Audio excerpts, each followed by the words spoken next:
Okay, so hey guys.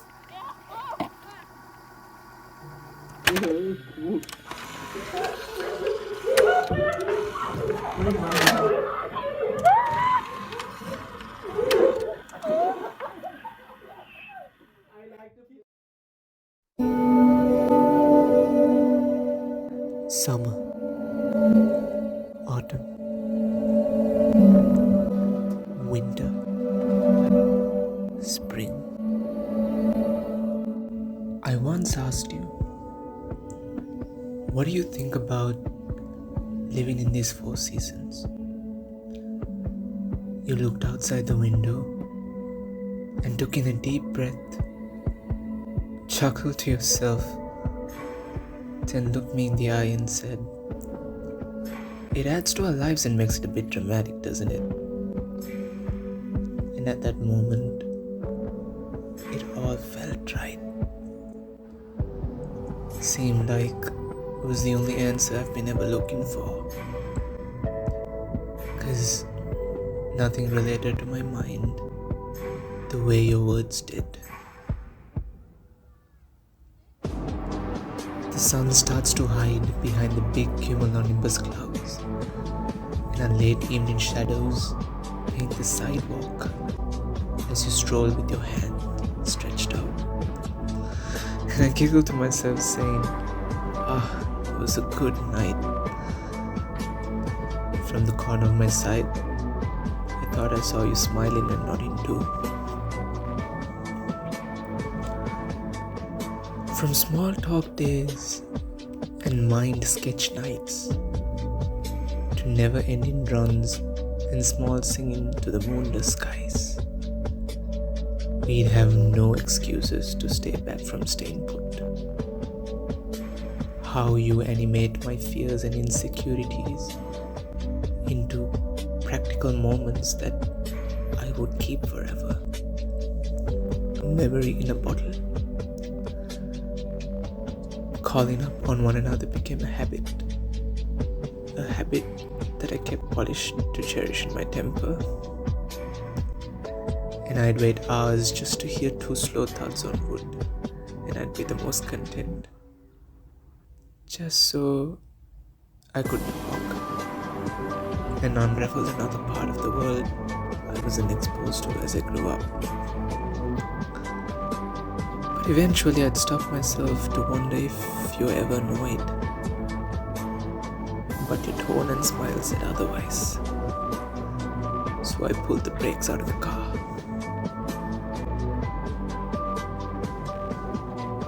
But none of it really added up to anything, did it? Suddenly, I found myself again with one good thing I didn't want to lose.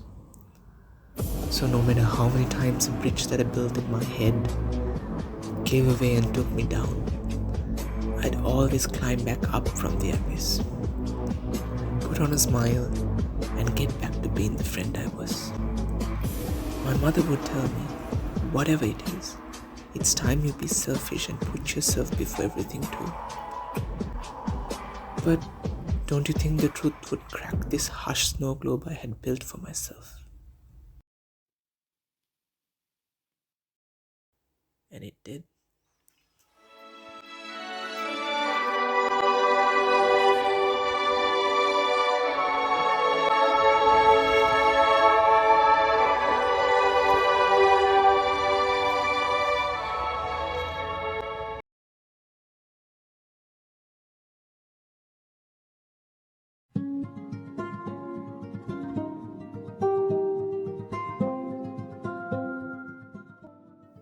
I wasn't warned about how painful and unyielding it would be to face the face you love when you know that face never felt anything back.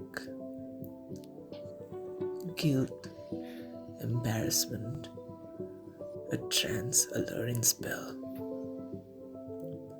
Tears never seem to run dry as they crack every time I realize your eyes never meet mine. Soothing sentences leave from the lips of your friends.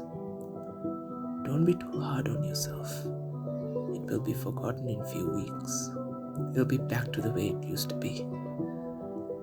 and I held on to those affirmations blindly, hoping it's the next best thing I could have it manifested. A reality where feelings have been cleared, confusions were pushed back into the deep waters to never see the light of day, a clear blue sky, a tranquil sea, you and I steering the boat as we always did. But don't we all wish to have an alternate storyline? No one really knew what shook up the past few months.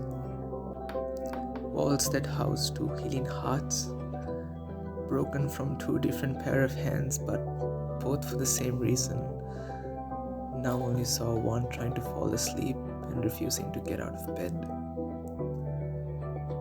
What those sunken brown eyes didn't realize was it wasn't going to be easy to see past the good and affection, because suddenly all it remembered was singing in cars, pointing out cafes to remember for later, unsent messages and pictures on the phone,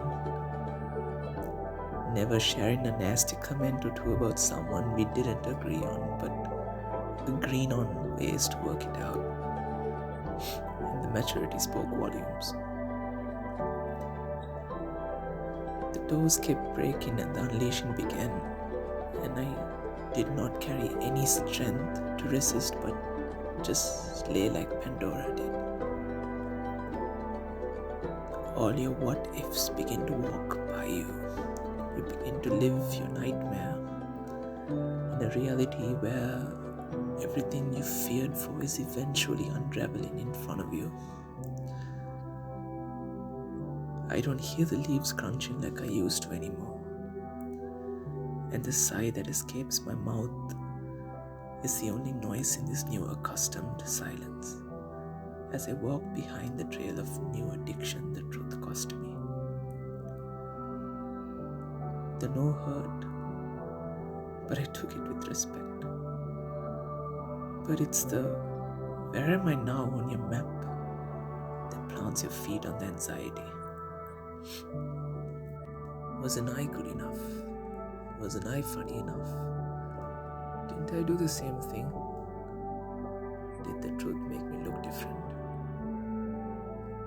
Living in these thought-provoking moments, you begin to fade and disappear without your knowledge. Or maybe all you wished for was to disappear or be seen less, not being interacted with, because that's how you were made to feel. But every now and then, it bothers you how it never seems to bother them.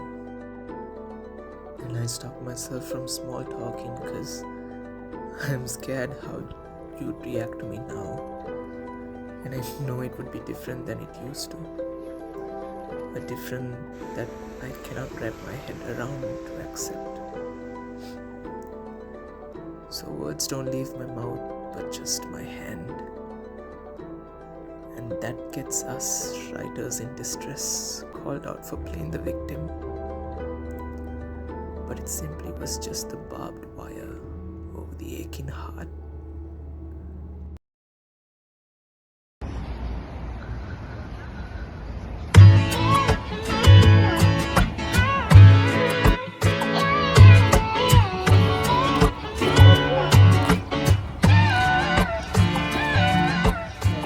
We have a new future planned out and written in our heads, and we break every time a situation writes on its own, changing the course of this yearning projectile.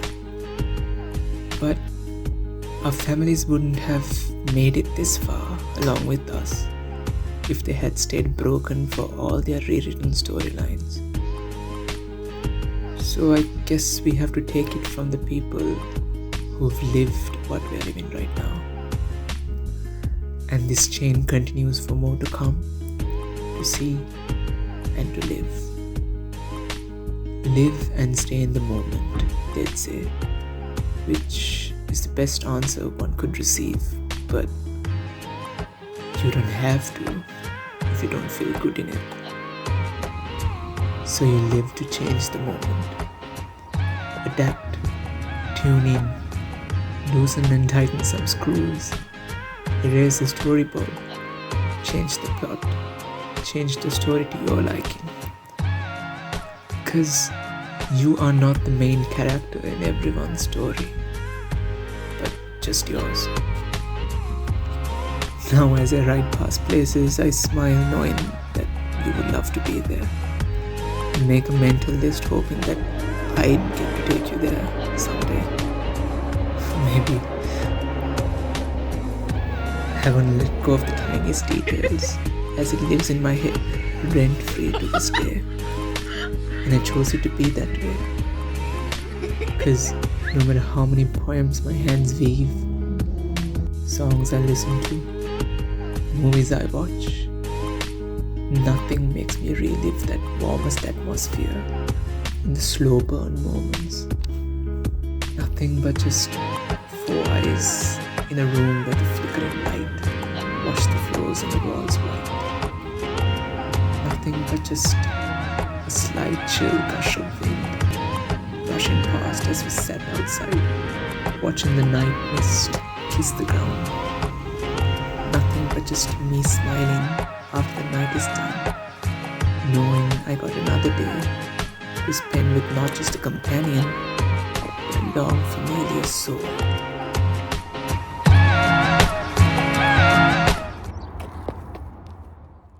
So to my dear animator, I wish you were here.